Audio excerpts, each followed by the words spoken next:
Yes. Hi. I think we'll go ahead and get started. Good afternoon and welcome everyone.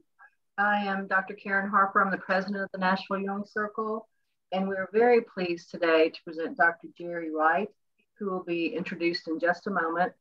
I'm sure you've all been on Zoom. You're doing it so well.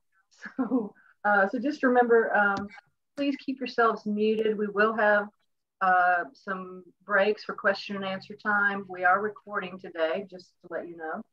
And Laura Hallman, she's a board member and a colleague of Dr. Wright's as well. And we're going to let her introduce him right now. Laura? Well, years ago at the Hayden Institute, Jerry was my teacher. And here's what I learned. That when I listen to the kind of mind and open my heart and enliven my soul and revive my energy and deepen compassion and transform my life. Now, that wasn't always as fun as it sounds, but Jerry has this devastatingly life-giving effect on a lot of people.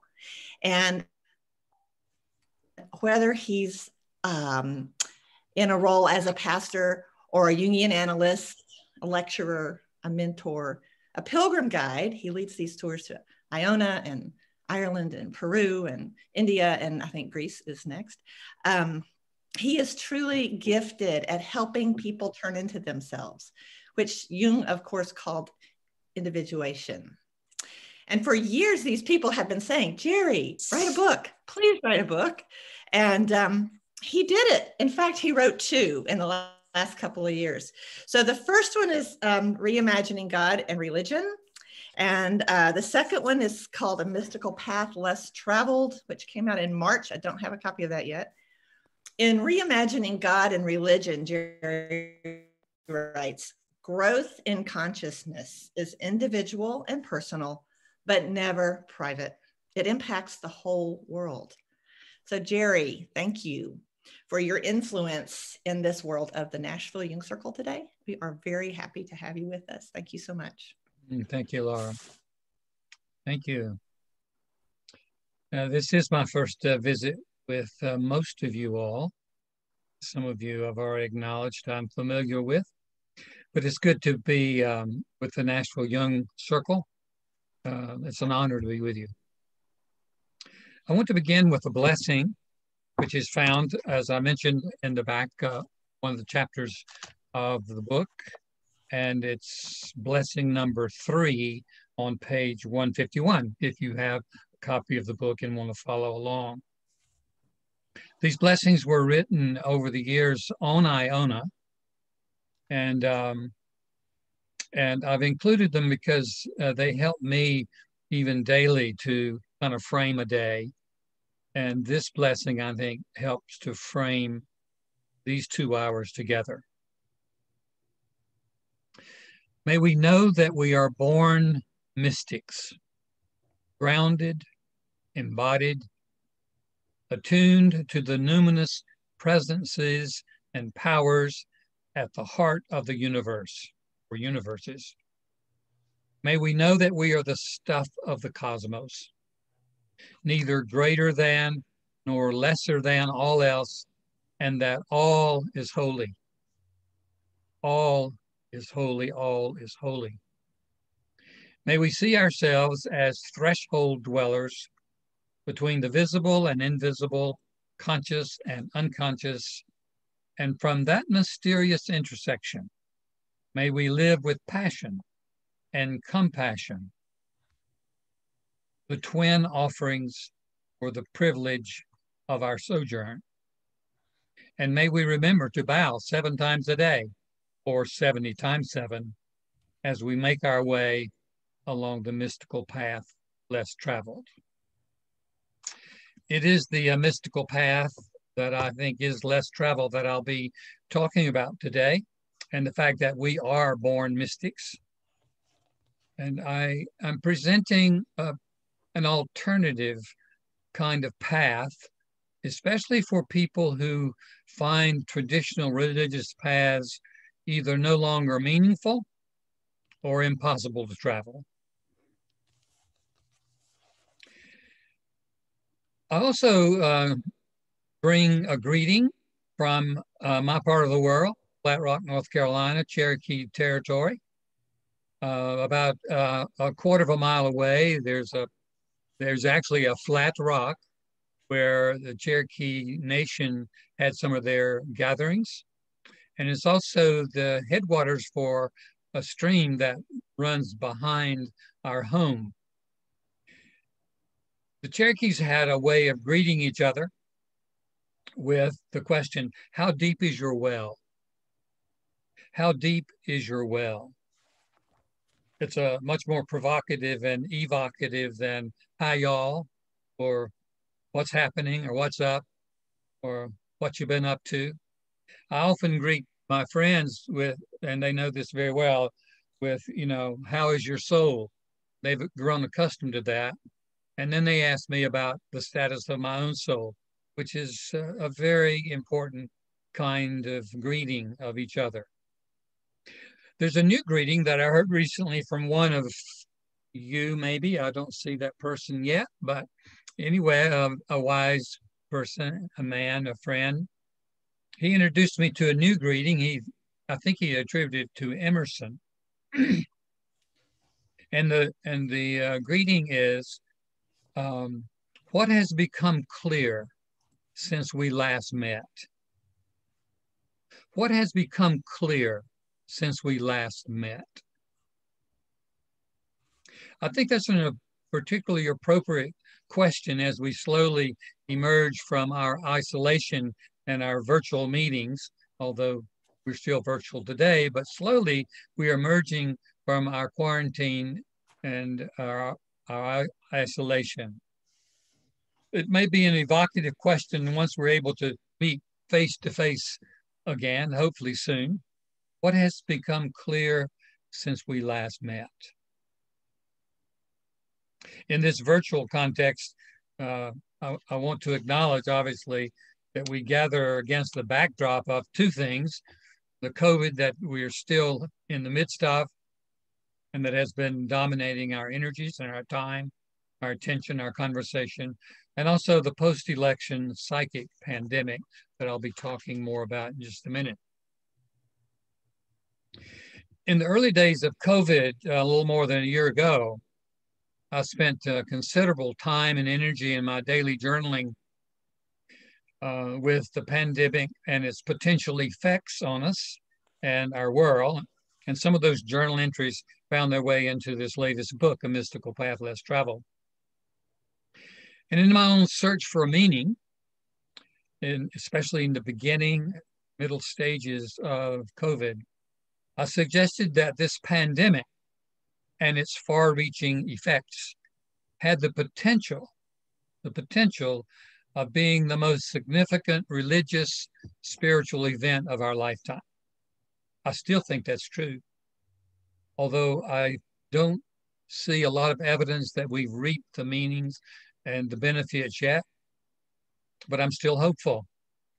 I think it's still possible, although there is little evidence of that potential being realized, at least in our conversation, in our news, and so on.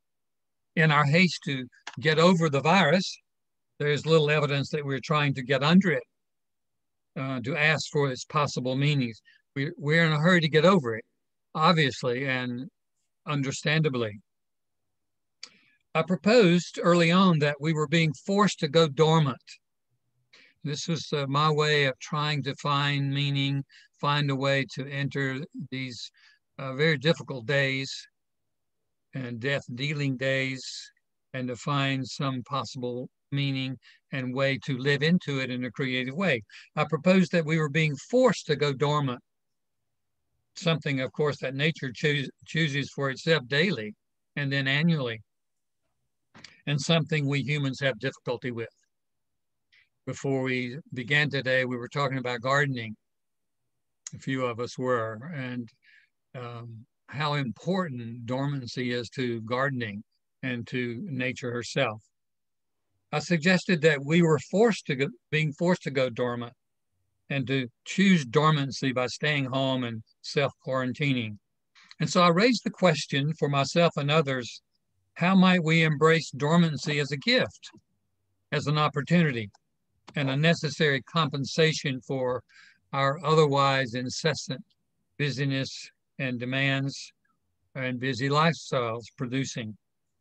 Might there be wisdom in being forced into a condition of dormancy, of fallowness, of wintering, as it were, to call on another metaphor? And as I pondered these questions at that time, I was reminded of the story of the Rainmaker that has become a Jungian favorite. Most of you probably know it, have heard it.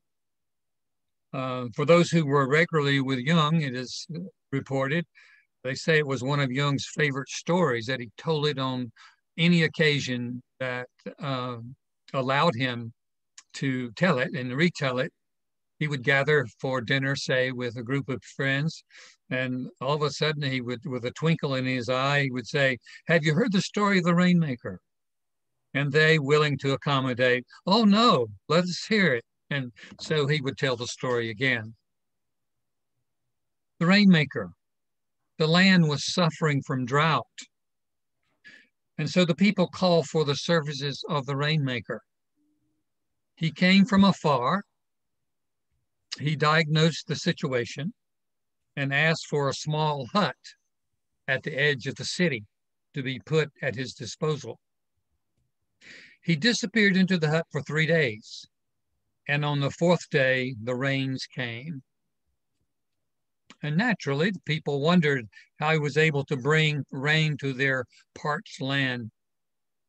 He took no credit and only said that he noticed when he arrived that the country was in disorder.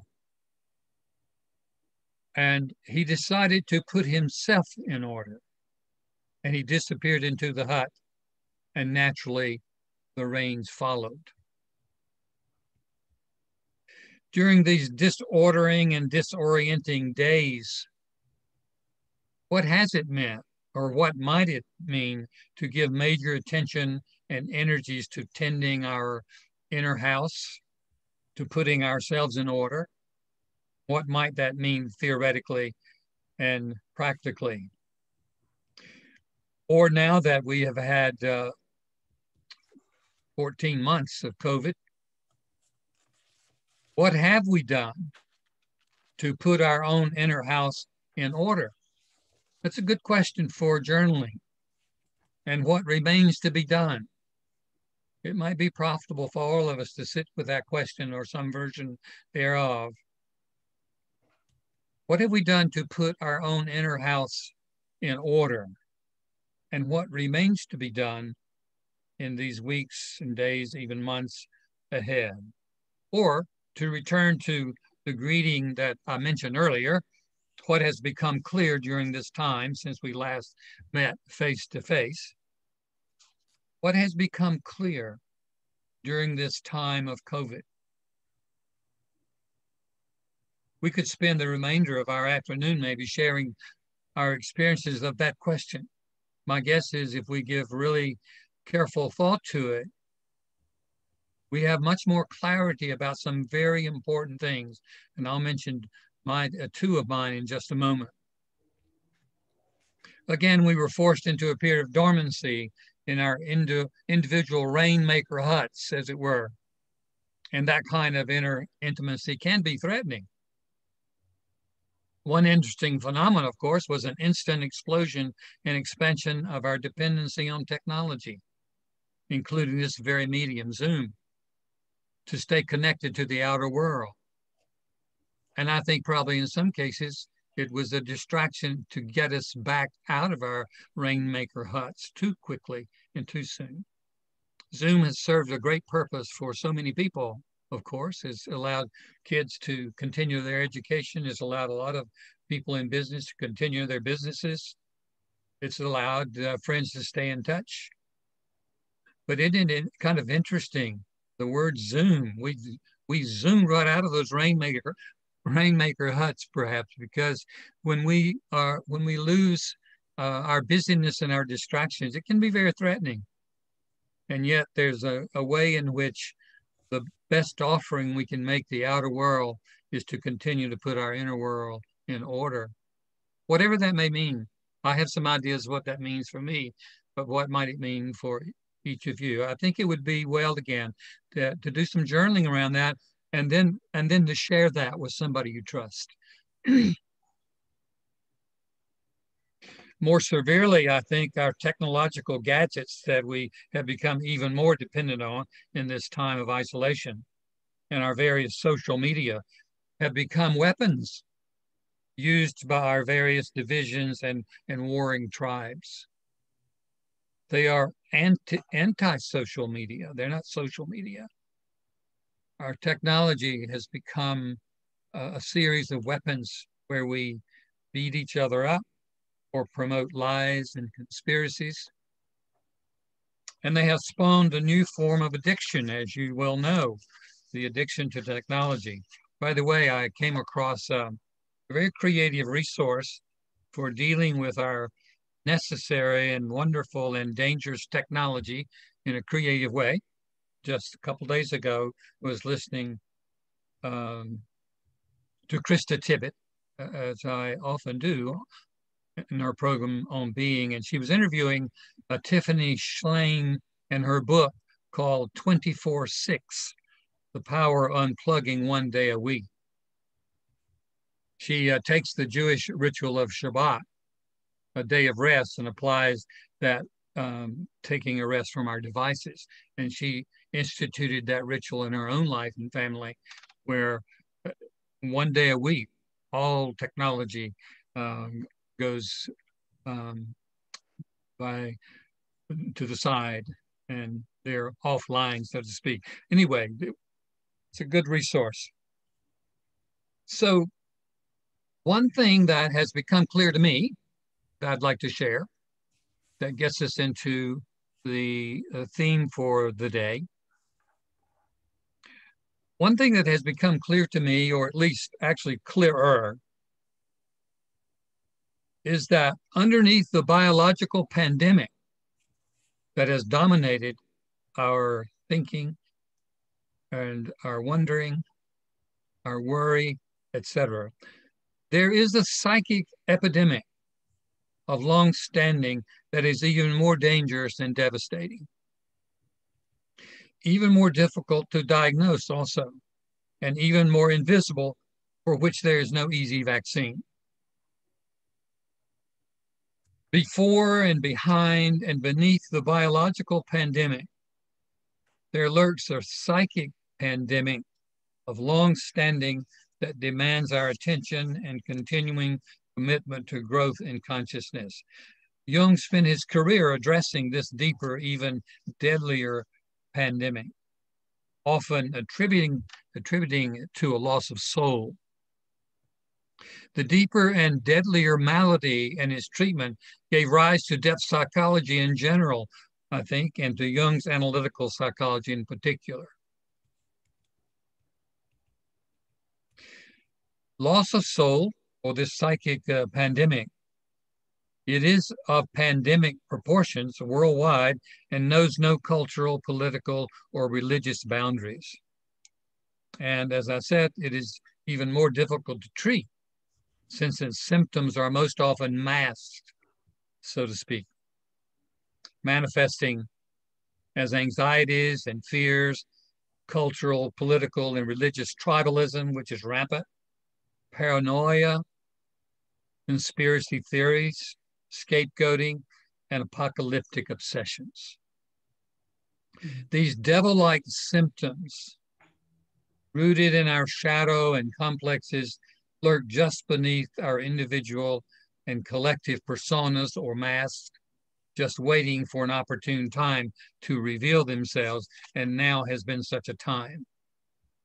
That has become even clearer to me during these days of isolation during COVID.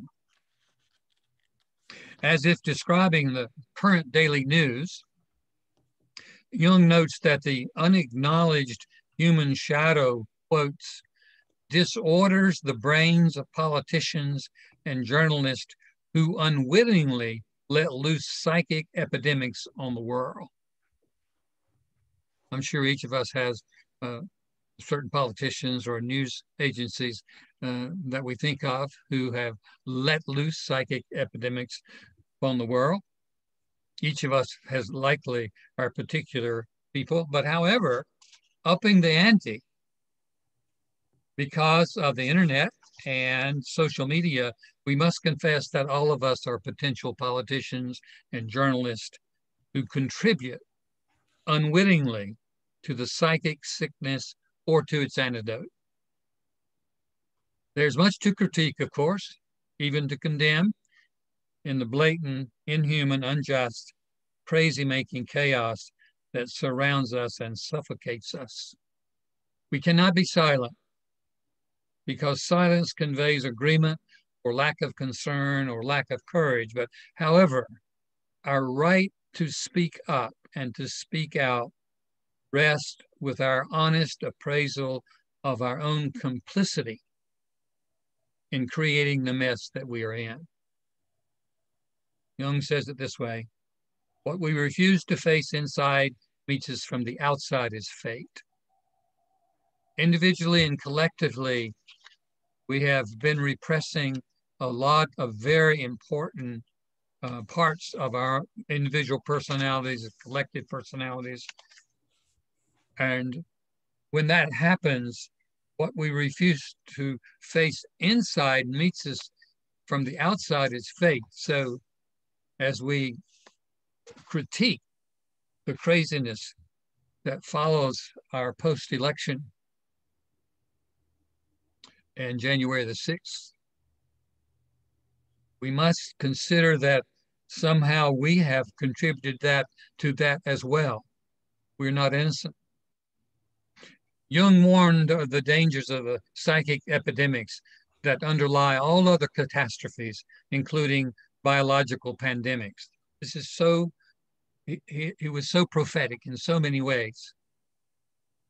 Calling for more intensive study of the human psyche, he wrote, quote, "It is my conviction that the investigation of the psyche is the science of the future.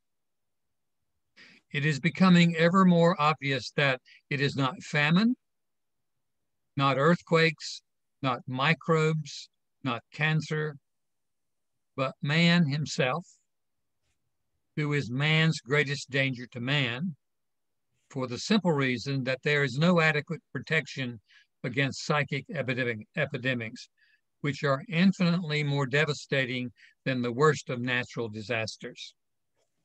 The supreme," last two sentences, "the supreme danger which threatens individuals as well as whole nations is a psychic danger. It's a religious danger. It's a spiritual danger.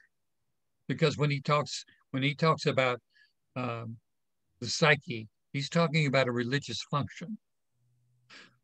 Last sentence, "The greatest danger of all comes from the masses, in whom the effects of the unconscious pile up cumulatively, and the reasonableness of the conscious mind is stifled."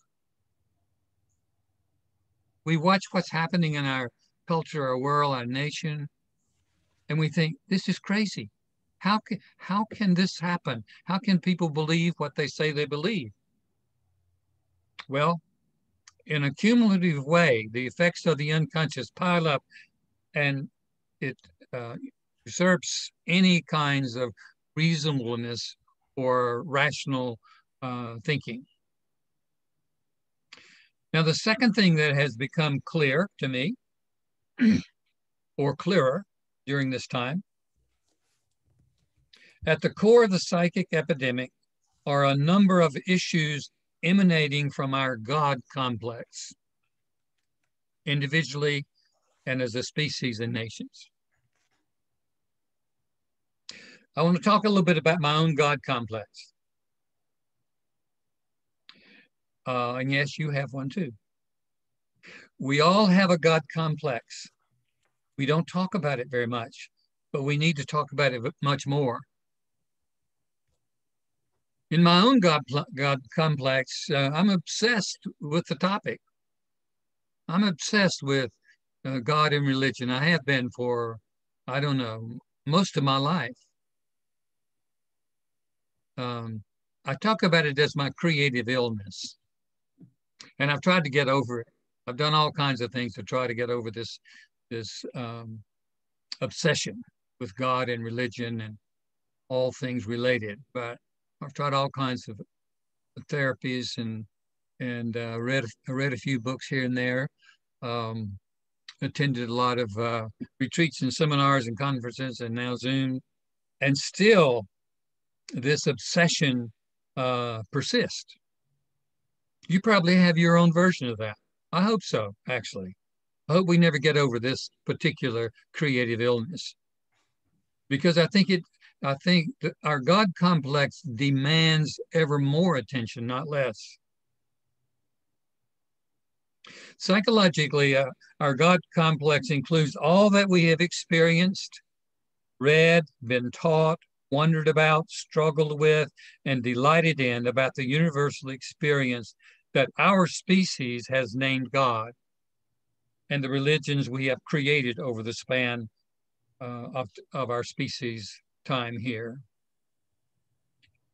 As I said, we all have a God complex, but sadly and dangerously, the God complex remains largely unexamined, unreflected on, and therefore unconscious.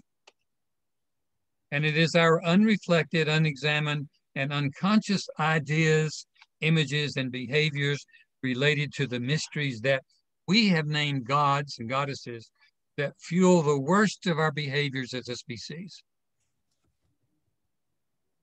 The divisions, the blaming, the violence, the inhumanity, and the injustices is because we will not face aspects of our God complex. And we have not done that for many, many generations now. Again, how we image the mysteries that we have named God and goddesses and spirits, and our relationship to those mysteries determine the best and the worst of our human behavior. And when our gods and goddesses and religions remain unexamined, unreflected, and unconscious, the worst of human behavior emerges. I'm making the case, as somebody who has spent my life in the two arenas of religion and psychology, I'm making the case that underneath the psychic epidemic that we're so caught in and have been for centuries, there is a religious, spiritual, and what I'm calling a mystical issue. And that's what the case I'm going to be making in the next minutes here. As a species, here's one way to say it. As a species, perhaps our greatest failure is the failure of our religious imagination, while our imagination in all other human endeavors and disciplines continues to be extraordinarily creative. Just think about the human imagination that has created all of these technologies, have created all the wonderful things that we take for granted. It's amazing. The human imagination that has been able to go far out into space and do all those wonderful things. And yet the religious imagination has been atrophied, has been stuck. It has not changed for 4,000 years. And that's a dangerous, dangerous situation. It's the failure of the religious imagination. We used to say, did we not, that, in polite company, around the dinner table, especially with strangers, you don't talk about what?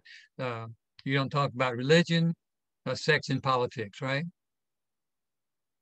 We need to talk more about all those things, polite company or not. But especially, we need to talk more about our religion and our God complexes, because if we don't, all of that, those ideas and images and feelings and memories are stuffed down, and they will invariably re-emerge in a destructive sort of way. Now, if our most dangerous failure as a species is the failure of our religious imagination to create more life-giving images of God and soul-sustaining religions, that's the case I'm making. Closely related to that is our failure of nerve to examine, critique our traditional monotheistic God images and religions that retain a patriarchal stranglehold on our religious imagination, as well as our cultures and politics. Let me say that again, a different way. I think we have had, and we religious people are so guilty of this. We've had a failure of nerve to critique our religions. Somehow the old patriarchy, all those primarily men who created the religions in the first place, and we do create all of them, and I'm making the case in a minute that we create all of our gods and goddesses as well. They're created through the human imagination. They're not dropped down from heaven. But we have held ourselves prisoners from speaking the truth about how frightened we are about taking on religion or you know, the religious hierarchy or the Vatican or whoever. You know, we're so polite, at least on the surface, but underneath there's something else bubbling and brewing. For instance, it's understandable at a certain level now, as somebody who's been, you know, talking about these things for a long, long time and wondering about them, and I understand how people want to look to religious texts that were created, you know, 3,000 years ago, 2,000 years ago, as somehow having some kind of ultimate authority. I get that. And it's also silly to claim that a bunch of men, say, you know, in the first, second, third centuries, who decided as a committee that revelation had ended, that the wisdom that comes from the depths of the human psyche ended. No more wisdom. No more sacred text. It's ended. That is just, I'm going to say batshit silly, but you know what I mean. But we've allowed that to continue. It's part of our craziness, see? It's part of our failure of nerve. It's our complicity. We can't continue to think that way, that a bunch of Bronze Age male psyche came up with some wisdom that is forever applicable to all people for all times. Nor can we continue to imagine that the monotheistic God image, which is an image of an external deity separate from creation, who creates the world, then intervenes into that world, selects a particular tribe to be his favorite tribe, resources them with these unalterable sacred texts that are applicable to all times and all people. We cannot continue that kind of God image of God. It's what's gotten us into such difficulty. It's what's happening right now in Israel and Palestine. But it's also happening here with most clearly in evangelical Christianity, but all of us are infected with this psychic sickness. We have to bring fresh imagination to these things that we call, to these experiences that we have named God. That was what the first book was about, reimagining God in religion. Bringing fresh imagination to these old images that have lost their meaning. The old religious roads have come to a dead end or a cul-de-sac where we just kind of go around and around. Theology that continues to try to figure out the monotheistic mind of God. It can't go anywhere. It's just, it kind of goes around a cul-de-sac and around a roundabout is a better word for it, but it can't spin off. So I'm making the case. I'm speaking. I forgot to say this in the beginning, so let me back up and backfill a little bit. All of my training has been in two disciplines: religion, theology, and psychology, depth psychology. I've spent my life in these two disciplines. Today, I'm speaking as a depth psychologist who has had a lifelong obsession with these matters. Now, the difference in theology and psychology, as I'm using it, as I know it, is this. Theologians, especially Jewish, Christian, and Islamic theologians and religious leaders, have spent their lives and continue to spend their careers trying to understand the mind of God. With God being imaged, as I've already indicated, as this external being who intervenes, chooses a favorite tribe, resources them, and they become the children of God. It was first of all the Hebrew tribes.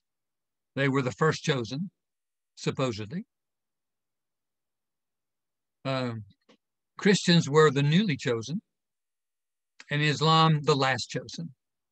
Think about how crazy that is. That is really dangerous. To imagine that your tribe is the chosen tribe of the one and only God.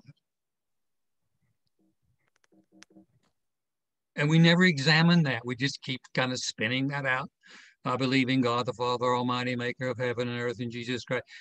You know, sometimes I think that all the creeds that, by the way, I've spent 25 years in the pastorate, so I have a right to critique what I was complicit in, okay? I'm not talking about other people. I was complicit in these things for a long, long time. That's why I have the freedom and the passion and the anger to talk about these things.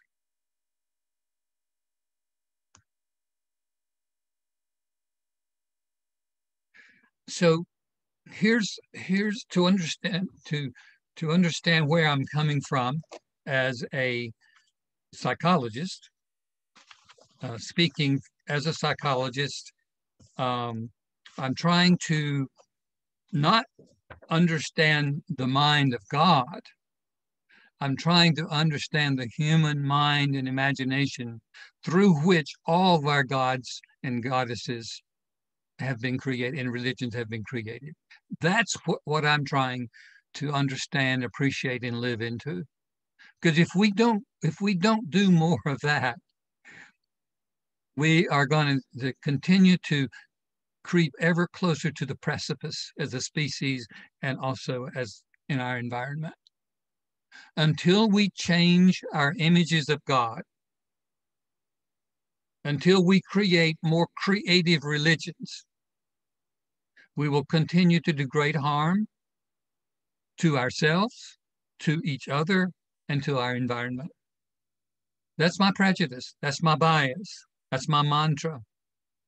Until we create better religions and better God images, we will continue to hurt each other. So I want to share a couple of poems in this book, and to give you an idea of where I'm coming from in terms of how I am imaging God, keeping in mind that I grew up in the Baptist tradition. I grew up in a very religious family, very conservative, fundamentalist family. I was appreciative for that community of faith.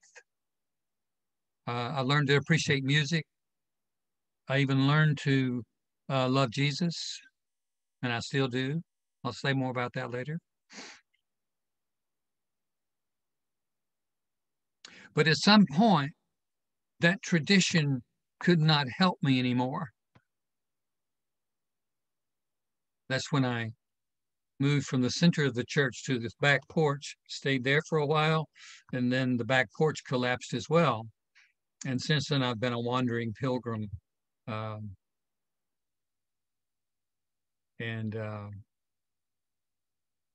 So this is the poem about God. And it's found on page 13 if you have your book, if you want to follow. There is no God except the experience of God. There is no God except the experience of God. Now, we could spend the rest of the afternoon talking about that, and I hope you will. I hope you will spend time thinking about that and wondering if that's true for you. It's true for me. There is no God except the experience of God, so says Sufi wisdom.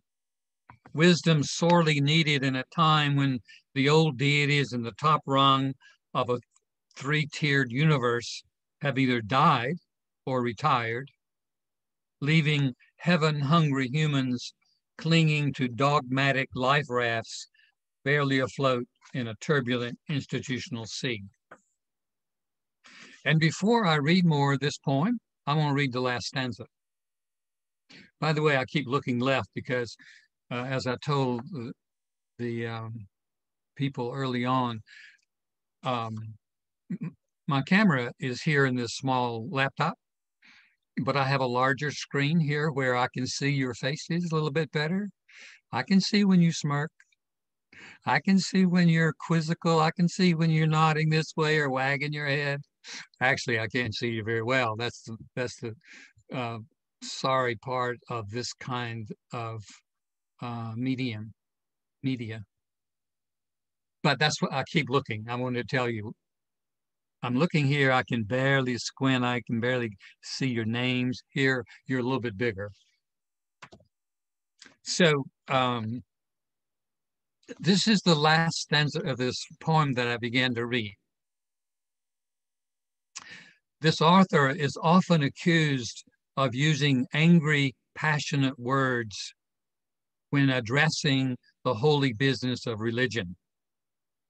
Guilty as charged, Your Honor, having been complicit in promoting external, supernatural, literal gods, showing favor to some and shunning others, and presiding over religious corporations too big to fail. May these words and symbols and metaphors and poems be partial penance for my necessary and unnecessary sins. That's the last stanza of this poem that I began to read. And after I read this poem, I'm going to invite us, and I've alerted Karen to this, who's the administrator of the Zoom. After I finish reading this poem, I want us just to be quiet for 5 minutes to see what bubbles up, to see what has already bubbled up, see what your comments, your questions are. Because as important as my words are to me, I like my words. I don't understand them all, but I like them. Whatever is generated in you and drawn up in you is the most important thing that will come out of this afternoon. It's what gets drawn up within you. It's your testament. These two books, and when I speak about these things, this constitutes my testament.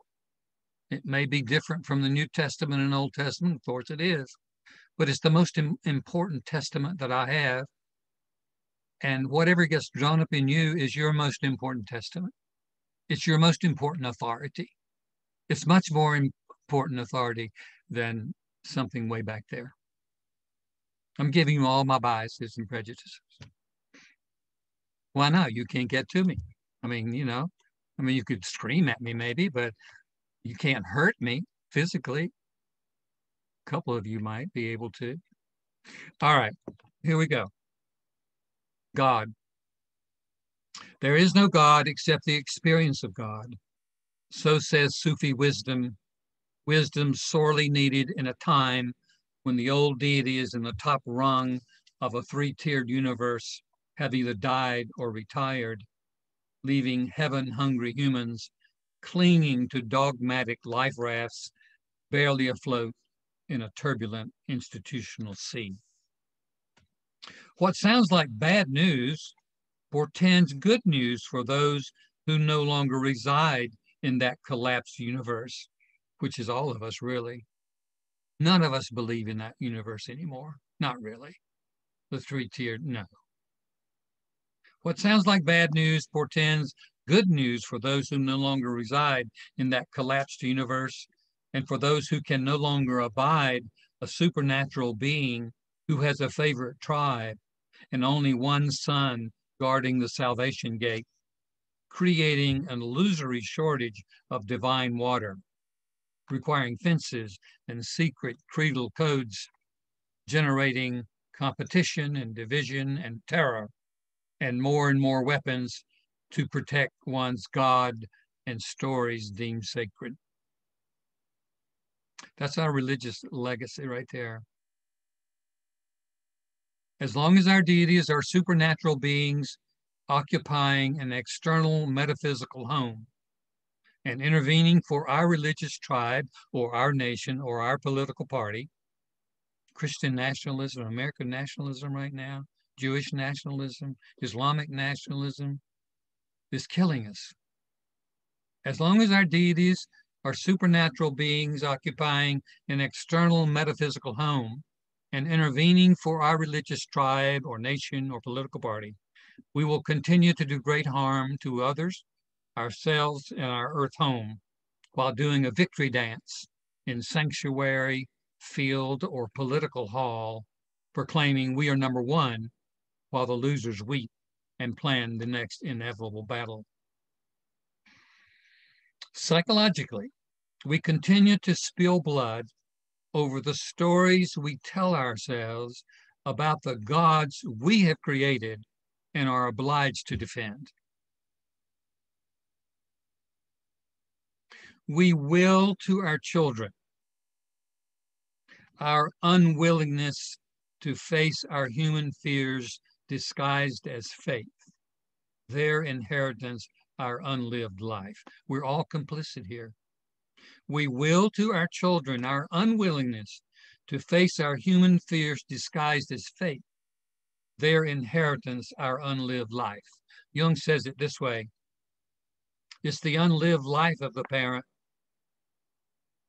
that is the greatest burden that the child has to carry.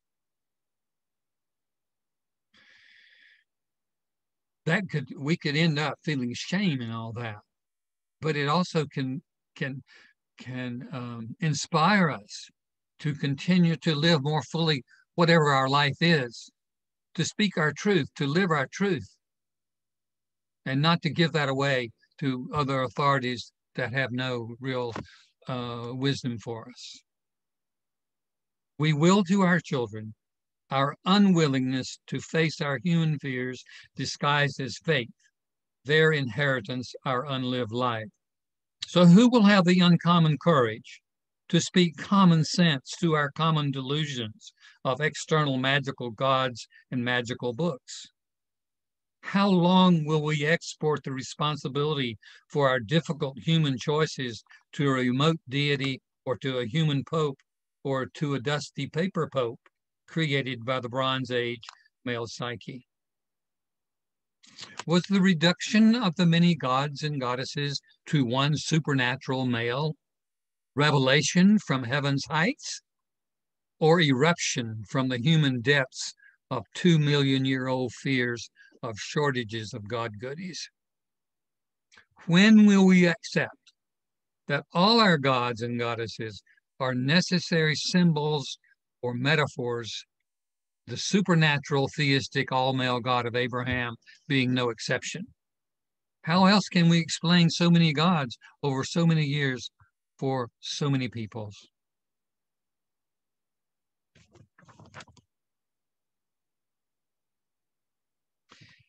And then to shift toward an alternative appreciation of God and religion. When the experiences of God, this is what I'm proposing, when the experiences of God are elevated as the mystical norm, as I'm proposing, the remote gods will be free to incarnate, not once as rumored, but everywhere and every when, every bush and person ablaze with dazzling, unquenchable light, the light of the world no longer hidden under a bushel, as the mystical teacher proposed. A couple thousand years ago, the religious world and parts of the Middle East sniffed the meaning of incarnation. But what happened so quickly, rather than to understand that incarnation was a task and responsibility and a gift for each person, we limited it very quickly to one person, Jesus, made him the incarnation. But the incarnation imperative is for each of us. We are the light of the world, by the way. Jesus said, it is reported, Jesus says, I am the light of the world. You are the light of the world. To say it psychologically, we are the openings through which the light of consciousness enters the world. We are the light of the world in the darkness.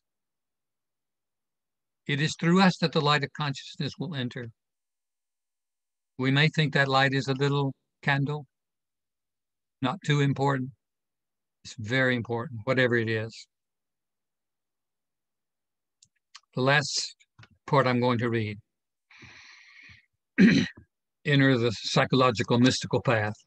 The God experiences keep a coming, moment by numinous moment, for those who have keen eyes and discerning ears.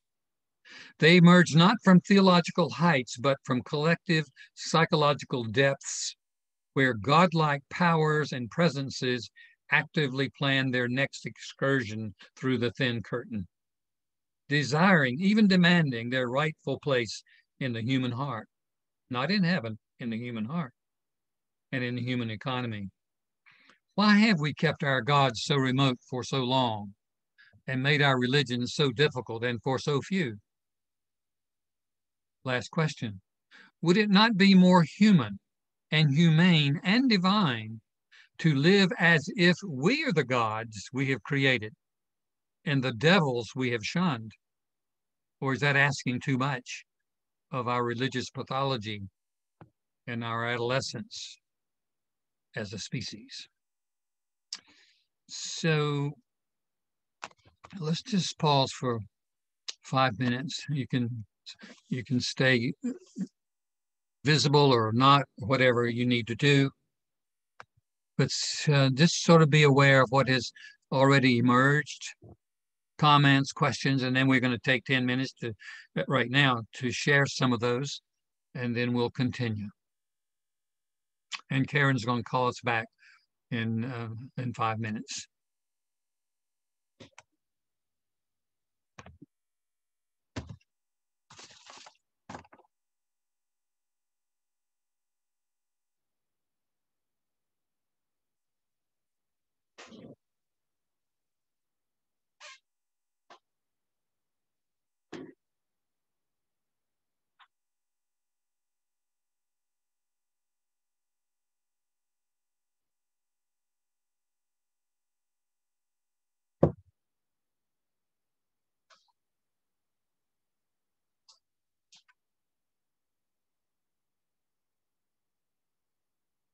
My feet.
Okay, everyone, our 5 minutes are about up. So if you have any questions, feel free to raise your hand or unmute yourselves. Thank you.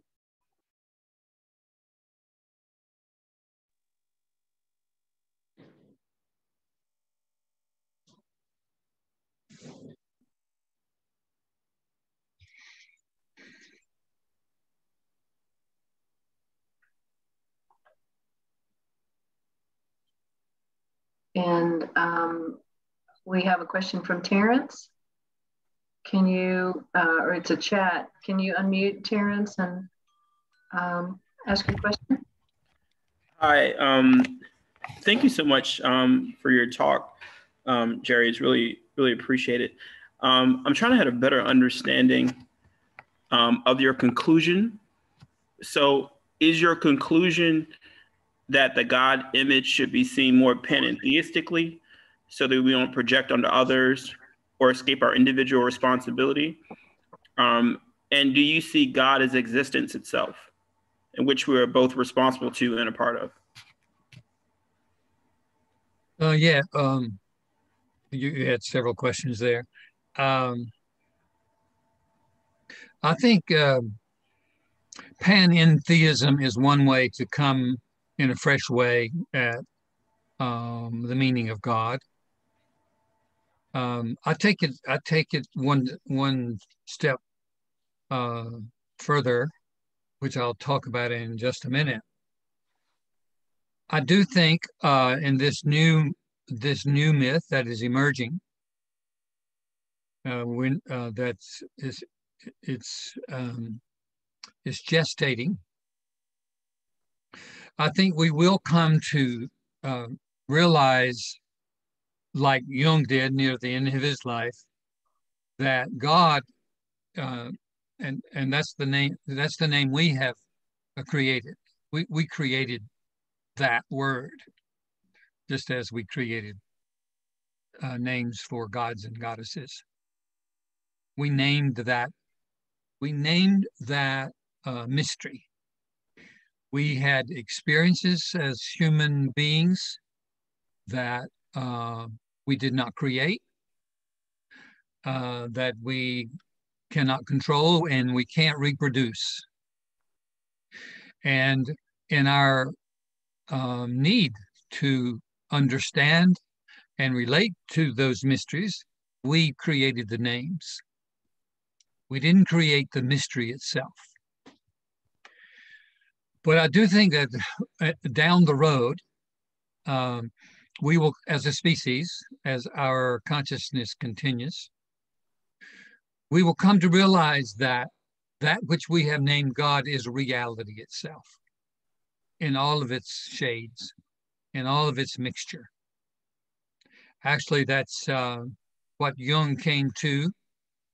As you well know, probably know, near the end of his life, he was asked yet again his understanding of God. And he famously said that God is the name by which I designate all those things which cross my willful path, violently, recklessly, all those things which upset my subjective plans, views, and intentions, and change the course of my life for better or worse. That was his embrace of this reality that we have named God. Now that takes, first of all, that takes a kind of trust that I can't manage. You know, it's hard enough for me to sometimes celebrate, things that go my way. But boy, when those things that cross my path that upset my subjective views, plans, and intentions, I don't like that at all. It's hard to accept. But I do think that eventually we'll come to realize that which we have named God is reality itself. Terrence, I don't see you. Where are you? Did that respond to your question? Was it Terrence? Yes, that's Terrence. That actually does respond. Thank you. Okay, thank you. And I think Grayson, you have your hand up. If you would unmute, please. Thank you. Jerry, thank you so much. This is a conversation that, I agree with you that none of us want to talk about, but I think underneath the transition that we're in, this is the most important piece to our transition, particularly that we've got to come up with better gods that meet our time now. And for the younger generation, and I'm out on college campus, so I get, to interact with them a lot. And I've never, this is just my opinion because I hadn't really done a study, but I would guess that maybe as many as 80% of them, they'll say, I'm spiritual, but they'll say right up front, I'm not religious. I'm not religious. I'm spiritual, but I'm not religious. And they have really just for them, but they don't really have anything to fill that void. And and I think a lot of our political problems we're having now, underneath it, I think a lot of people, like you said, really don't believe it anymore. But if you ask them, you know, they're going, yes, oh, absolutely, I do. You know, they're going to deny that they don't believe it anymore. But I think, you know, this whole QAnon thing and all, in a way, you know, it's myths. You know, not very good ones, but they're myths. Oh, yes, they are. And yes, they're looking for new myths. You know, right. I mean, they're not, I don't think they're conscious that they're looking for new myths, but I think that's what's happening. They've lost faith and they're looking, you know, and they're angry, you know, and they're scared. Well, anger and fear. Sure. But I think that's what we're going through. And, you know, and so we can talk about it because everybody's afraid to talk about it. Yes. But thank you. I just really, this is fantastic where you're at, because I think for the whole world, not just for this country, but, you know, we're in a transition. We are in a transition. And I think it's a good thing, because I think, and I'm positive, I think at the end, and we get through it, the ones of us that stay alive, it'll be, you know, I think this is, I mean, it's just where we're at. And we've got to merge science. We've got to merge, you know, where we're at now as a species on this planet. You know, but it's important to keep that spiritual. I mean, we have to keep that spiritual connection. So I'll go with this. I know other people want to talk, but thanks. Thank you for your comments. Yes. Sherry. One more question now, and Karen, was that you, Karen? Yes, I was going to say there's Sherry, then Alan, but do we need to keep this to 10 minutes for now? Well, we can go to 12. Okay, so Sherry and then Alan. Okay, Sherry. Hey, Jerry. So you and I have talked a lot about these topics, and I'm just, your presentation was wonderful. So I think that you would agree with that this mystery that you're talking about is not limited to physicality.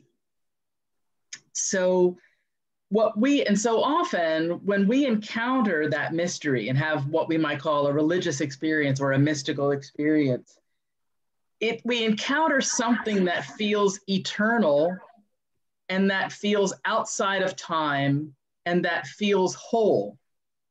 Whereas our reality of life is certainly not eternal, it is temporal, and it's fragmentary, and it goes through change all the time. There's nothing static about it.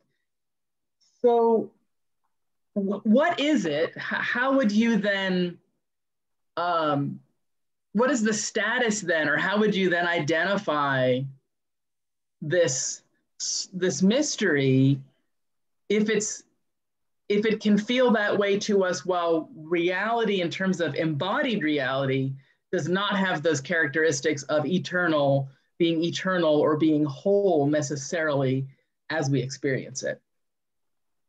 It's a complicated, the last question was very complex and complicated, so I'm not sure I'm going to be able to respond directly, but let me just say what got generated when you were talking and asking the question. I think we would agree that that it is the way we know the mystery of the cosmos is through our experience. And we have these experiences that seek us out, invited or uninvited. And again, they range from uplifting and inspiring to devastating, all across. And I'm getting ready to move into the meaning of what a numinous experience is. And when we find a word like Jung stumble upon from Otto, of numinous, for him, and now for me, I'm making the case that now we have a word that's much better than any religious word we've come up with so far, including, I think, God, to describe what it is that we experience. And it's not limited to any one kind of valence or any kind of quality. It covers all the waterfront, so to speak. And we know this experience by two things. We know a numinous experience, therefore we know an experience of the holy, of what we have been talking about, an experience of God, by two things. We have a bodily response. Something in our body is the first responder to an experience of the holy, to God. And accompanying that is an intense emotion. And when those two things come together, we can legitimately say we've had an experience of God, an experience of the holy, experience of the sacred. I don't like to talk about it anymore as an experience of God, because that automatically sends people into a particular image of what that is. I like the word numinous much better, and I'm going to introduce that right now. Let's take one more question, and then we'll circle back to this maybe. Do we have one more? No? Alan, do you have a question? Oh, yeah. Do you think as a Jungian, you can treat these religious institutions, you can look at them as analysands? Like you can look at them as, say, you would look at an individual sitting in before you, look at what is unconscious, maybe even help them individuate in a sense. You could use that metaphor to come up with a course of action to rectify that. I mean, I think what I notice a lot in my own upbringing in the Catholic Church is this, you could see very clearly what's being put in the shadow and, you know, as if it were an individual. Yeah, that's a good observation. And that's essentially what Jung did with Christianity. He took on Christianity as a client, and he did an analysis. And while he appreciated so much of the tradition, he also noted several ways that it was deficient. It was not the end-all be-all. It lacked certain things, including the feminine element, Christianity. It lacked the emphasis on body and matter, and also on evil. Christianity, for all of this stuff, kind of pushes evil to the side in a way, or attributes it to the work of some of devil and so on. Anyway, Jung took Christianity on as a client, and Murray Stein, by the way, has a very good book about. He talks about that experience of Jung taking on the institution and the myth of Christianity as a client, and helping to facilitate its individuation process, to use your observation, Alan. Yeah. Thanks. So what I want to do is now, in a way, that's what I'm doing my own version of analysis of the monotheistic religions, not just Christianity. And it's obviously partial. It's obviously from my subjective experiences. It's obviously not total and complete, and not nearly as complete as Jung might do. But nevertheless, that's what I'm doing. And now what I want to suggest is that I want to put something in its place. I need to say that I'm not advocating a new religion, because I don't think we need a new religion, nor a reformed or transformed version of the current ones. It's my personal opinion that the age of traditional religions has likely passed. and those that we still cling to will likely be relegated to the museums of our species' evolution. Institutional religions already seem to be on their way to the museums, as research indicates. That could well be a sign of health and hope, actually.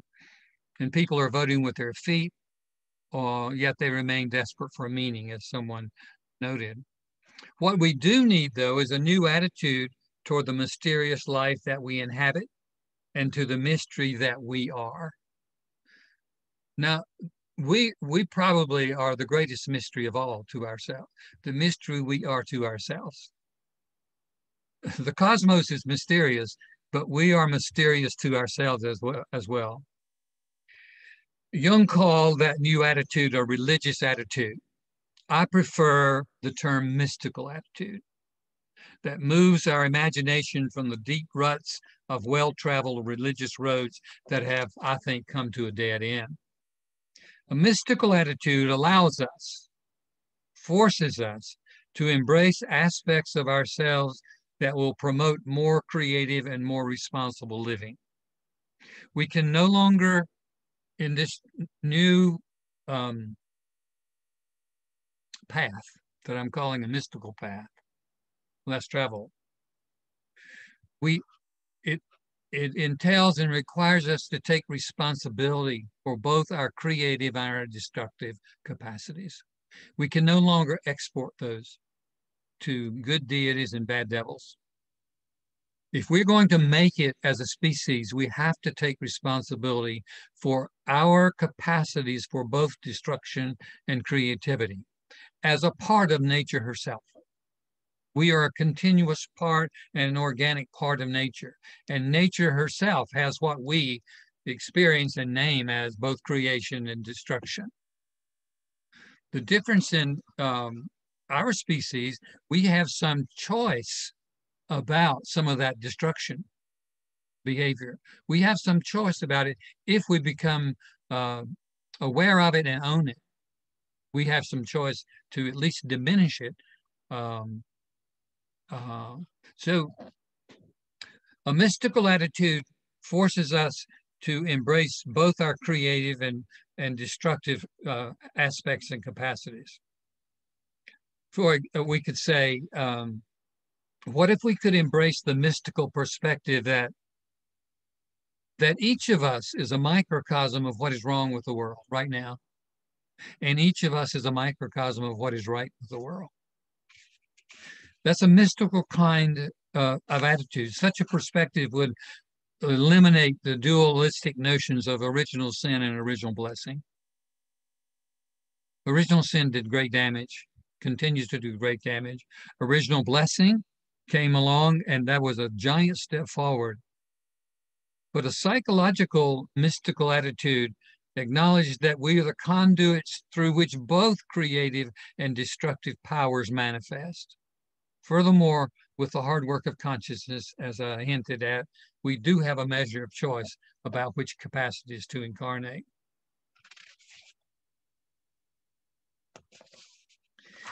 So I'm drawing on Jung's experience and of the numinous and his voluminous writings about the numinous. When Jung stumbled upon the word numinous, he now had the word that he needed to make sense of his own personal trek to that point. He is now 25, 35, or he's 45 years old about that in 1920, 1918. He's coming out of his dark night of the soul. He finds the word numinous that Rudolf Otto has written about in the idea of the holy. And what Jung has at that moment, I believe, he has the substitute word for mystic and mystical. He had a complex relationship with mystics and the word mystical. He honored the mystical experiences, but the word mystic was used as a weapon against him to question his scientific basis. religious folks, theologians, in his conversations with religious folks, they accused him of being a mystic and being ungrounded, and then the scientists, the psychologists, accused him of being a mystic in the sense of being non-scientific. So the word mystic for Jung was problematic, although he honored the mystical experiences of a number of well-known mystics in the Christian tradition and other traditions as well. But he did not honor, he was not interested in how they interpreted those experiences as somehow related to the monotheistic God.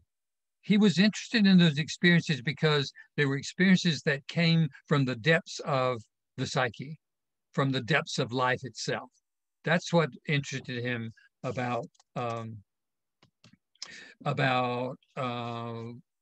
mystics and mysticism. So he could not embrace the word mystic or mystical. But when he found the word numinous, he now had the word, a synonym for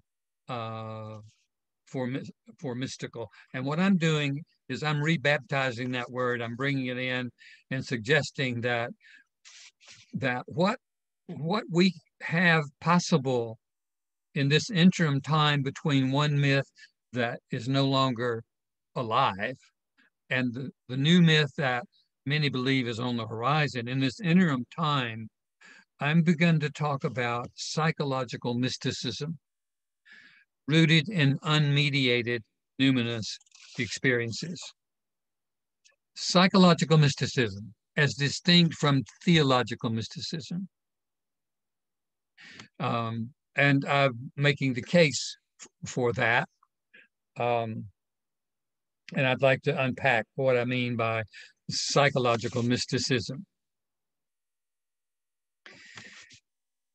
I'm making the case for a psychological mysticism that preceded and now replaces a theological mysticism. A theological mysticism is no longer possible, I don't think, because the theistic images of God no longer,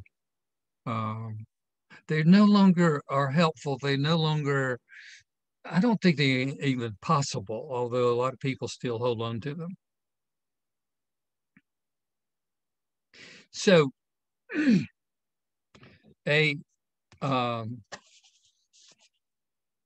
psychological mysticism, as compared to a theological mysticism, is based on those numinous experiences that do come unbidden. You can't repeat them. You can't control them. They are. And Jung took that word and made it the cornerstone for all of his psychological theory, actually, the word numinous. And here's why the numinous experiences and mystical, in this sense, are much more important than religious experiences. Numinous experiences are universal. They're common to all, regardless of culture or religious identity or lack thereof. You don't have to be a religious person or a spiritual person to have a numinous experience. They are universal. They appear unbidden, called or not called, and invited or not invited.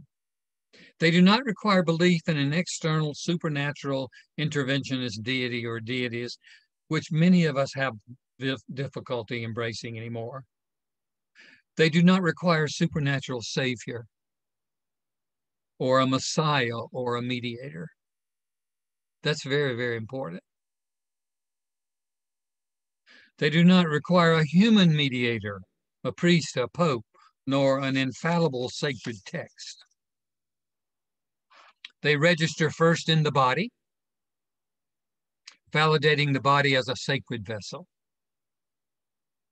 They are multivalent, non-dual, including ecstasy and terror, delight and dread, light and dark, and what we experience as both good and evil. They may last for a moment, a day, or weeks, or even years. So psychological mysticism expands the meanings of God, religion, and mystic, and validates the universality of these human experiences of the numinous. Another way, and I said this earlier, that psychological mysticism allows us to imagine that we meet, quote, God, we meet the holy disguised as our life in all of its mixtures and all of its textures. It's a practical and pragmatic mysticism that embraces what is and how we live what is responsibly. I said this earlier, that Jung, late in his life, says that we are beginning to realize, Jung the prophet now, he's looking ahead, he's looking far ahead.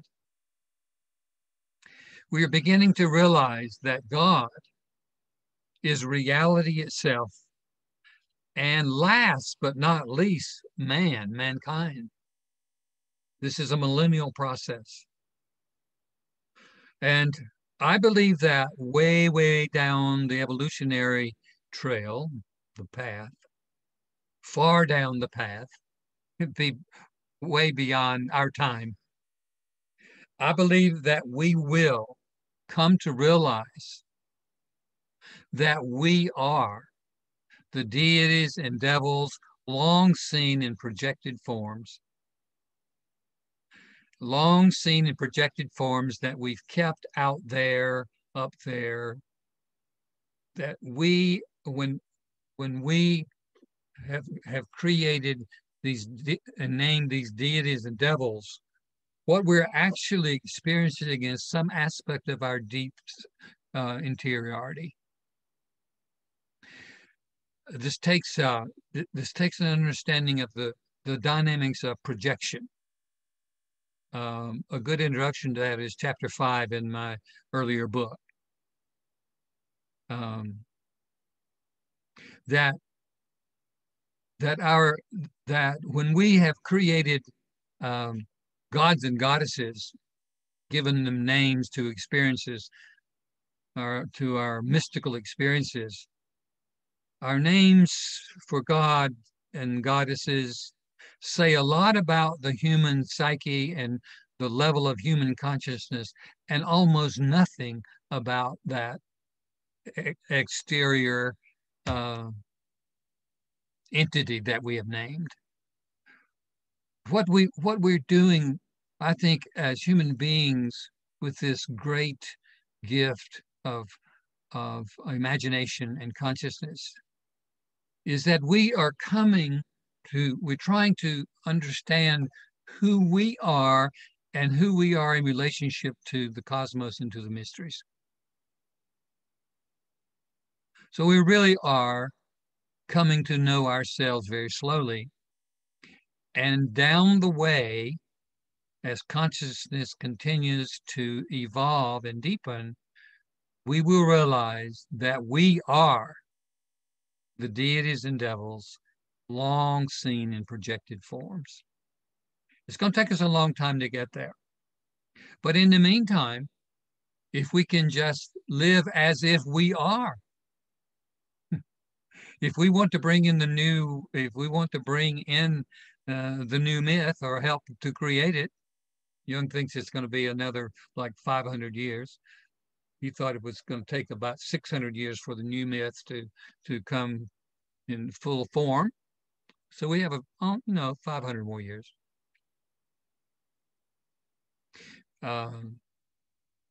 Seems like a long time in some ways, but in the meantime, the way we can participate in the new myth is to live as if we are the deities and devils that we have long projected or long seen in projected forms. Now who can live that way, you know? And yet I think that's the vision.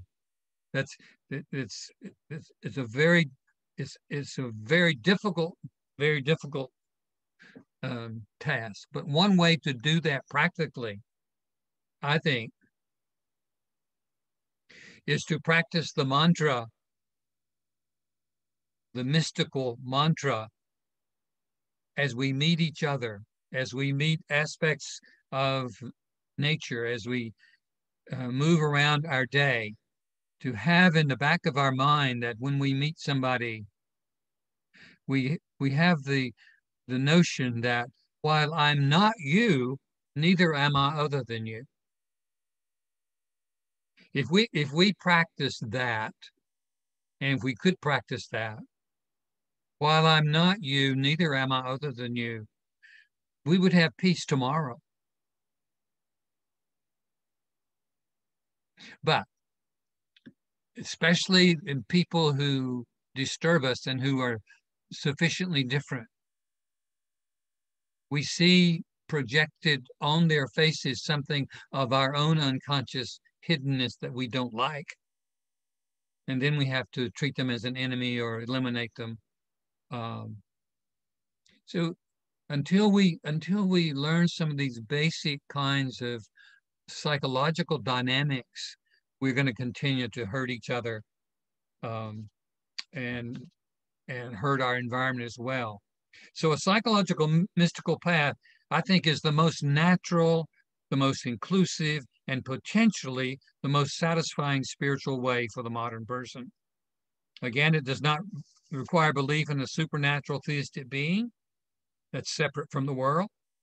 It requires no complicated religious dogma or adherence to a set of ancient beliefs that were considered authoritative earlier. The primary invitation is to pay reverential attention to the mysteries that surround and infuse us moment by moment. Those mysteries meet us continually. They're numinous experiences. They're thin place experiences. They meet us continually, both from the outer, so-called outer visible world, and from the invisible, so-called inner aspects of everyday life.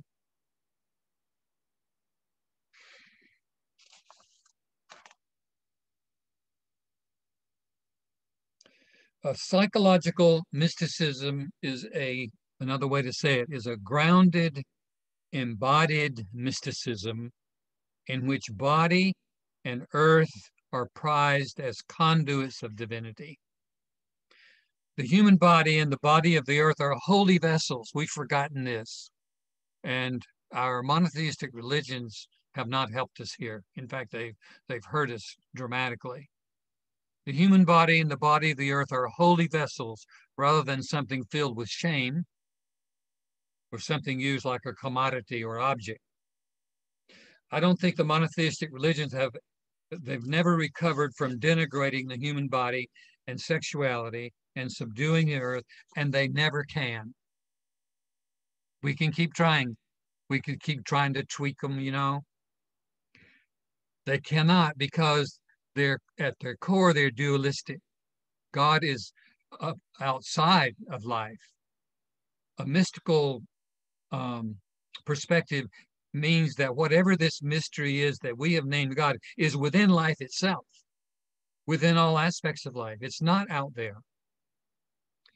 Monotheistic religions are not only dualistic, they're divisive, they're patriarchal, and we can't get over that by just pretending.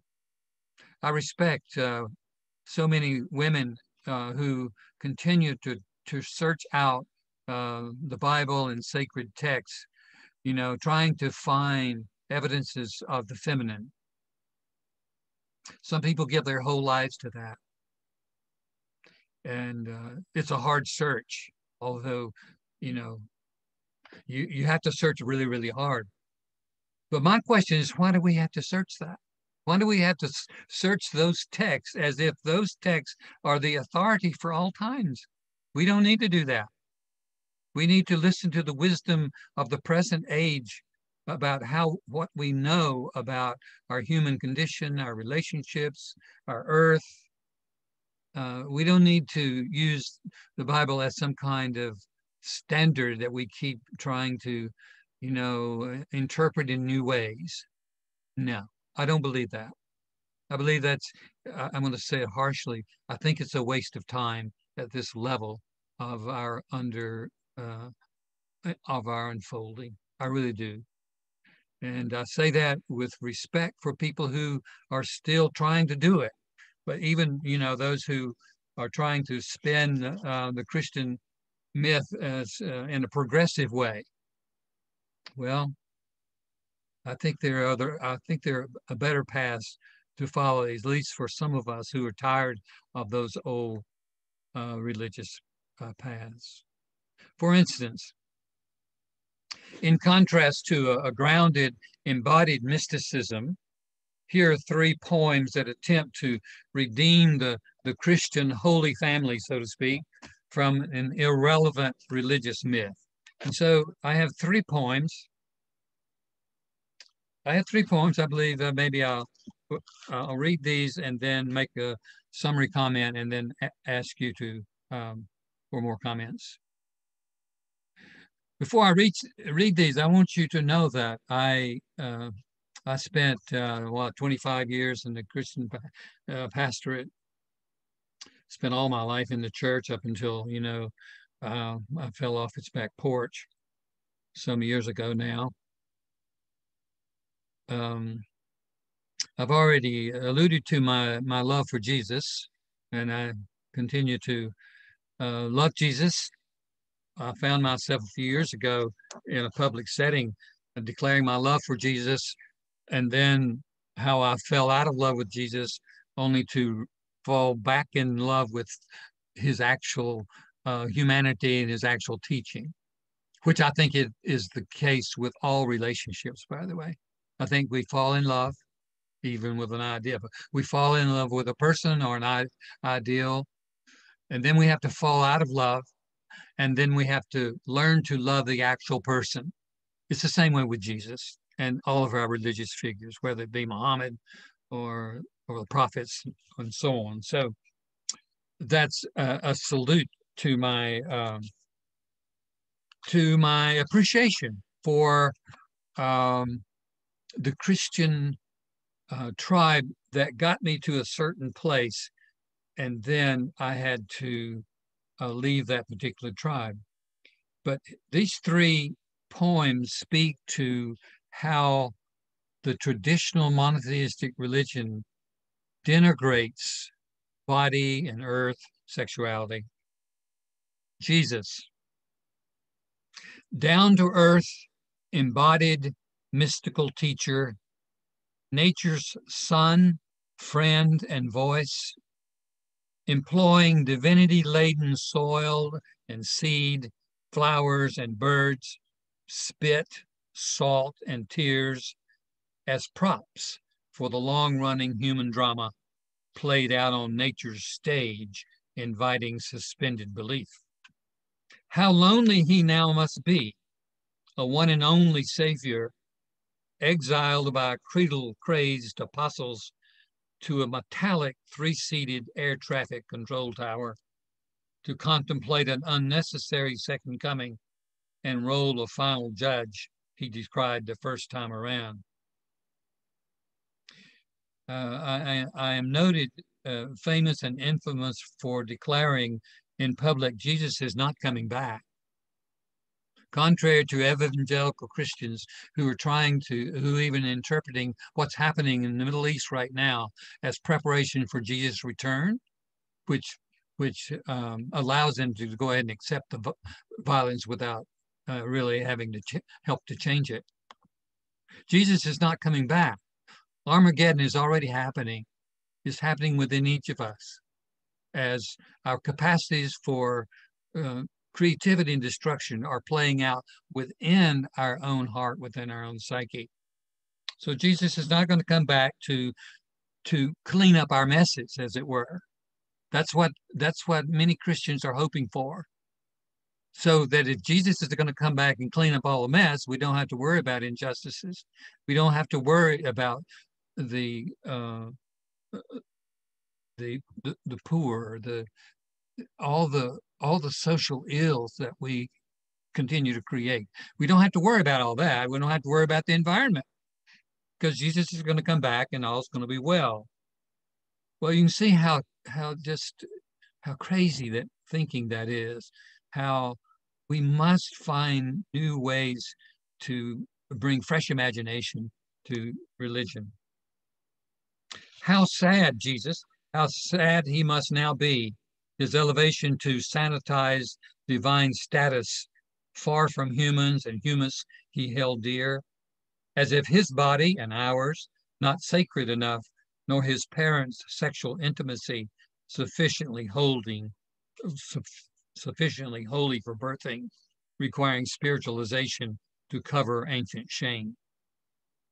Was his creedal exile an eternal reward or a sentence to irrelevancy? His life story reduced to a few unbelievable sentences parroted weekly in the tribal echo chamber, simply marking the end of the printed order before departing, worship completed. Perhaps those apostles, like us, were addressing their own unconscious hopes and fears and longings for a far-off reality already in their midst, awaiting incarnation, our own lived creedal do-over, saving Jesus from his long exile. Quickly, Mary. On dangerous grounds here, but, you know, where there's dangers, there's opportunity. Mary, exalted above all women, yet hidden for eternity behind a prophylactic veil, declaring human body and flesh and sexuality tainted by Augustinian original sin, birthing guilt and shame for the ages.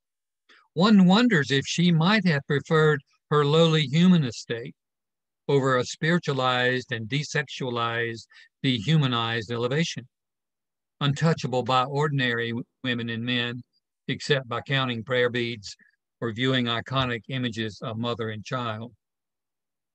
Why do men then and now, religious or otherwise, prefer their feminine nature in projected forms, safely out there at arm's distance, idealized or demonized, escaping the risky and vulnerable tissue of sacred body and tender solace of soul? When the angel next visits Mary, imploring her willingness to birth divinity, she may well decline, preferring to be a human mother for a human son, rich in body and soul, mind and imagination, content with an ordinary miracle. I find myself speeding up. I'm going to slow down. I'm going to take a drink of tea, clear my throat.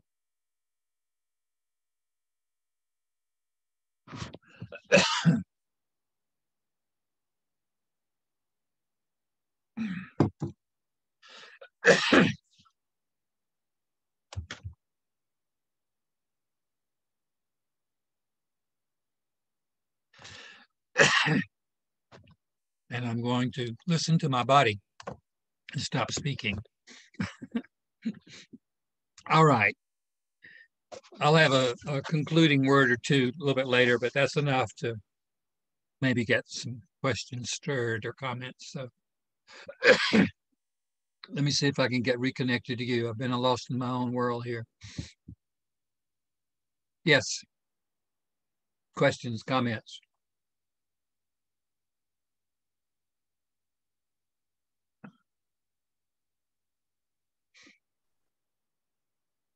Karen S. would like to ask a question.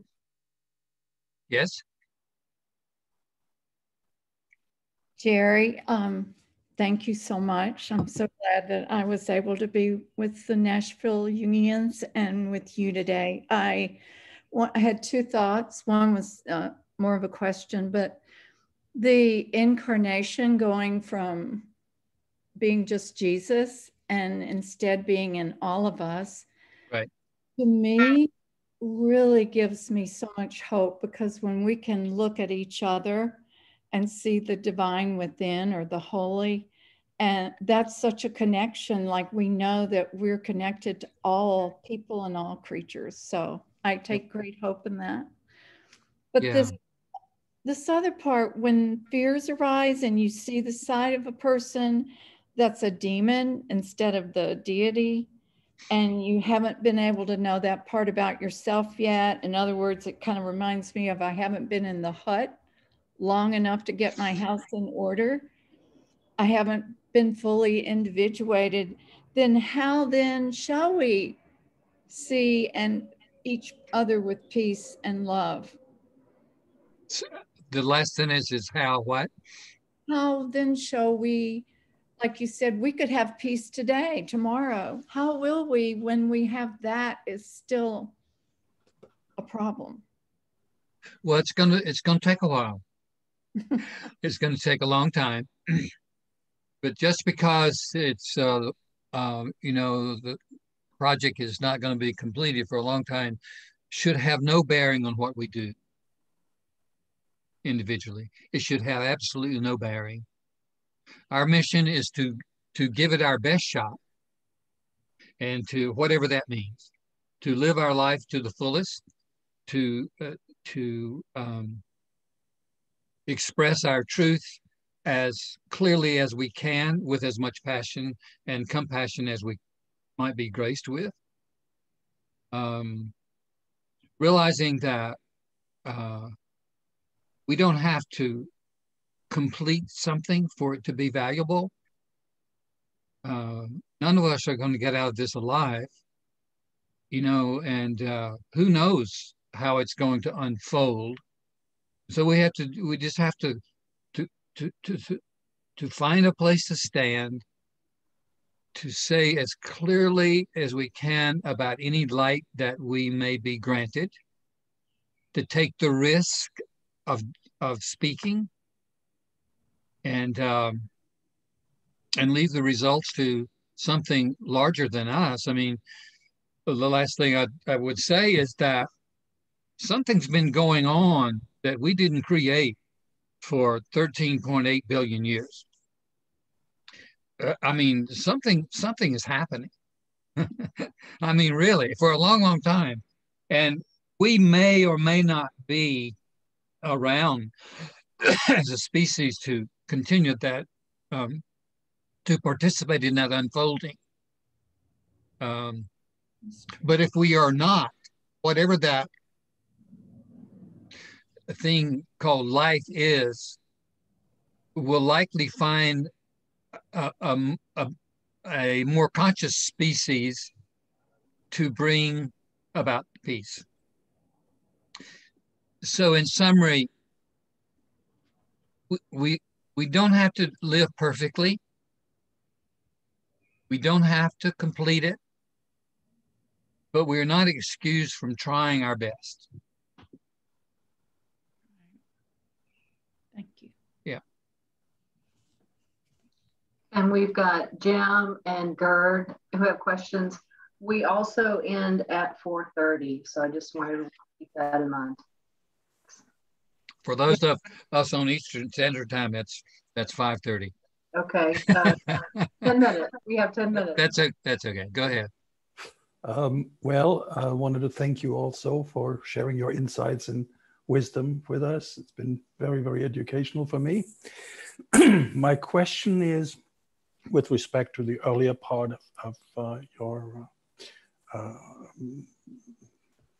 insights, I have found it very difficult. I don't know whether you can speak to that.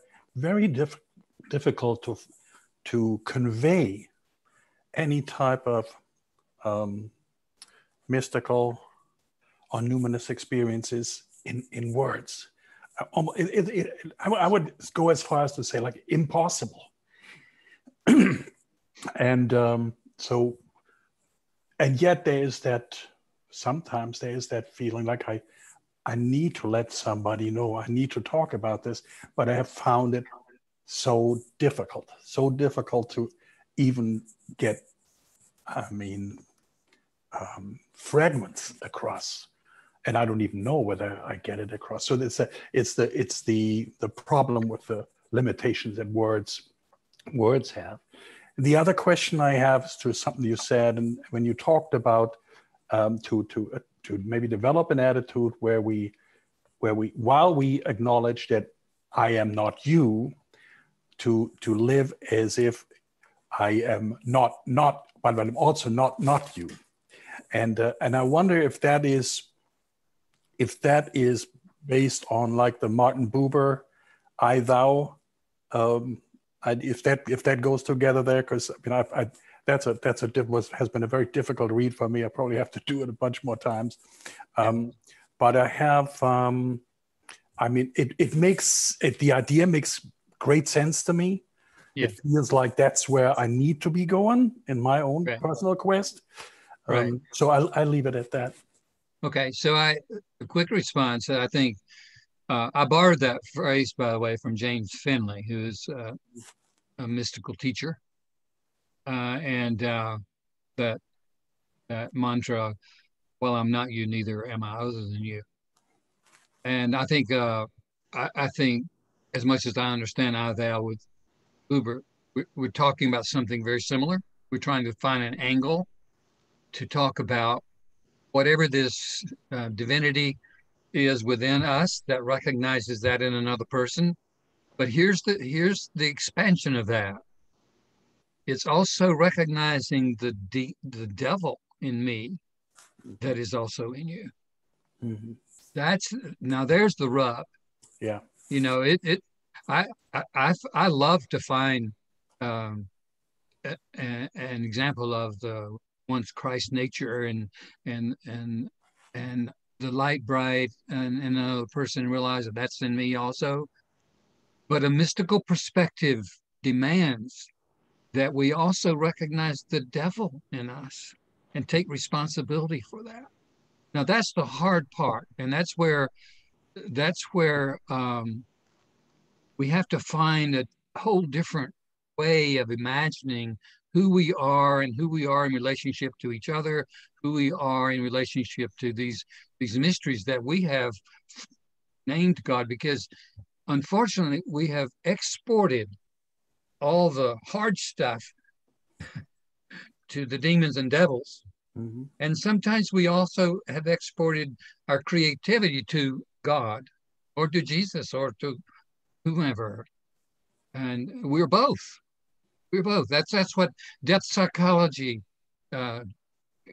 is, a compensation, I think, coming along at a very important time that helps us take a look more closely at who we are as human beings, an extension of nature, and how we are conduits for the mysteries at the heart of the universe, both in their creative and their destructive aspects. Yeah, thank you. Yeah.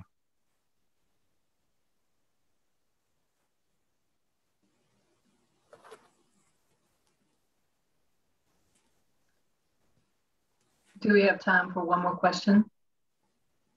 I do. Jim? Okay. Can you hear me? I can hear. Go ahead. Yeah, I'm kind of new. This is one of my second Zooms, so I apologize. It's only my major second one. So James, we're in good shape. Would you share one of your luminous experiences, and how would you integrate that in this whole?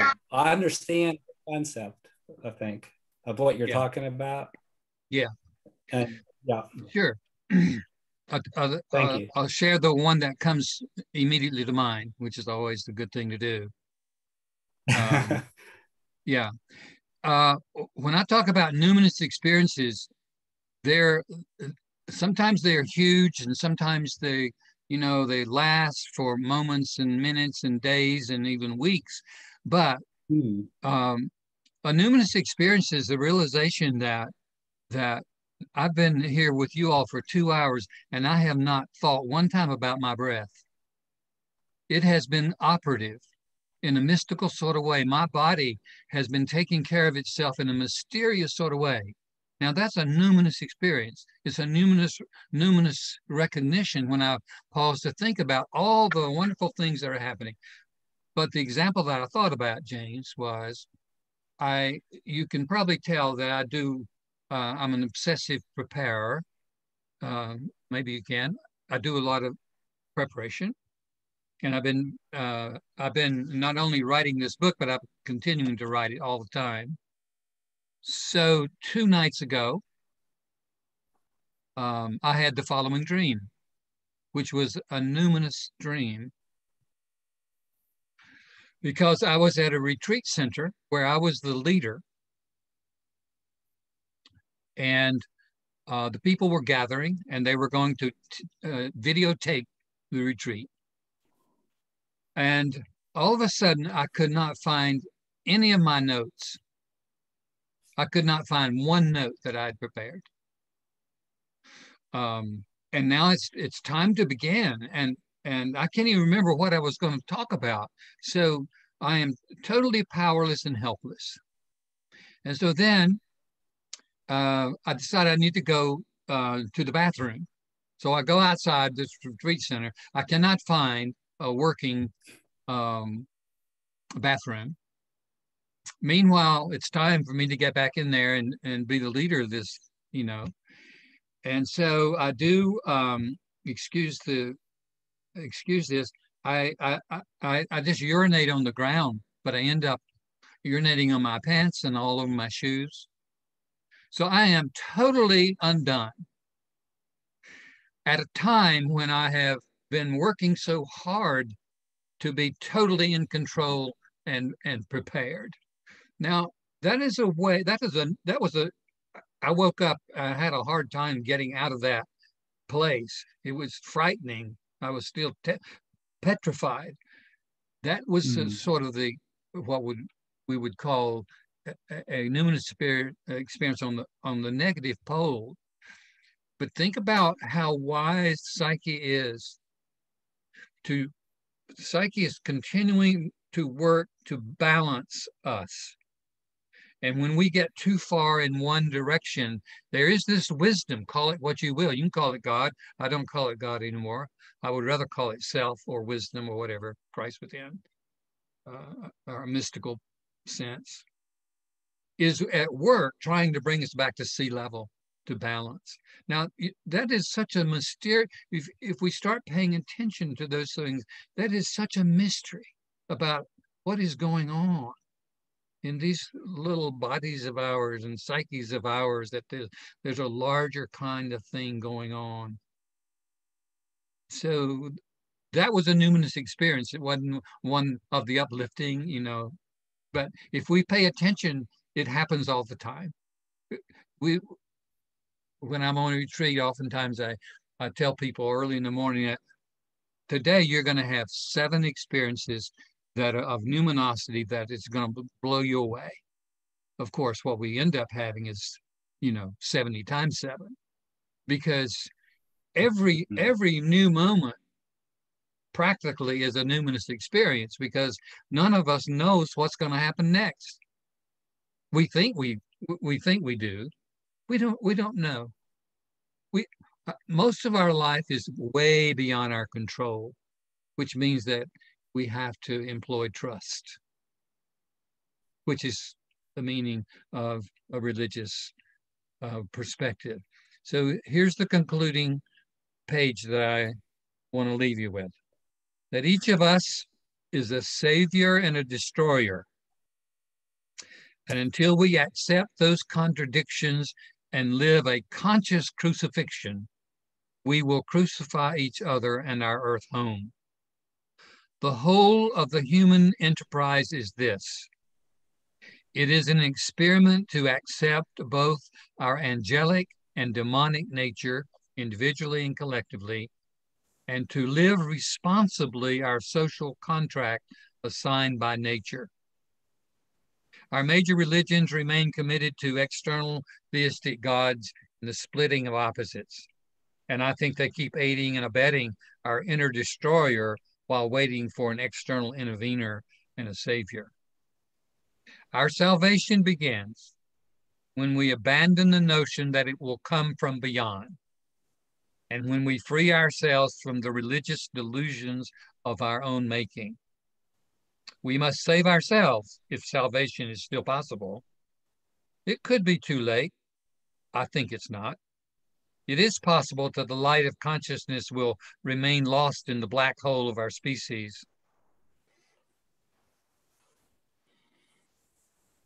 But I remain hopeful when I remember that this experience that we call life has been going on and continues to go on without our actual control. That there's a larger thing happening, and we are asked to participate in this life that seems intent on balance and purpose and being purposeful and meaningful and going somewhere as a species.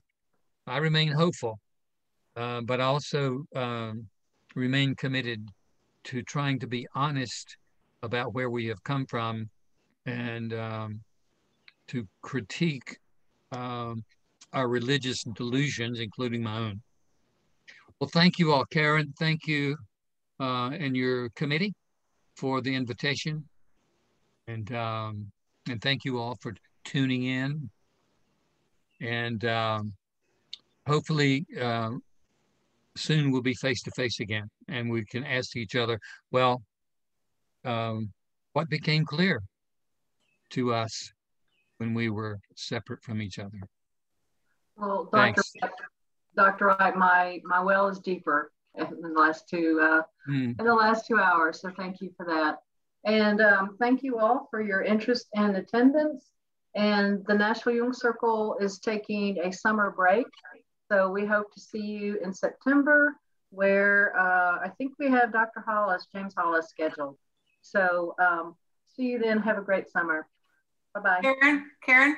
Yes. Could you put his contact information in the chat, please? Or could someone? I think I don't have it, but we can put that on. Go to, I can tell you quickly, just go to the website, jerryrwright.com, and all the information is there. Thank you. Okay, sure. Thank you. Bye-bye. Bye. Wow.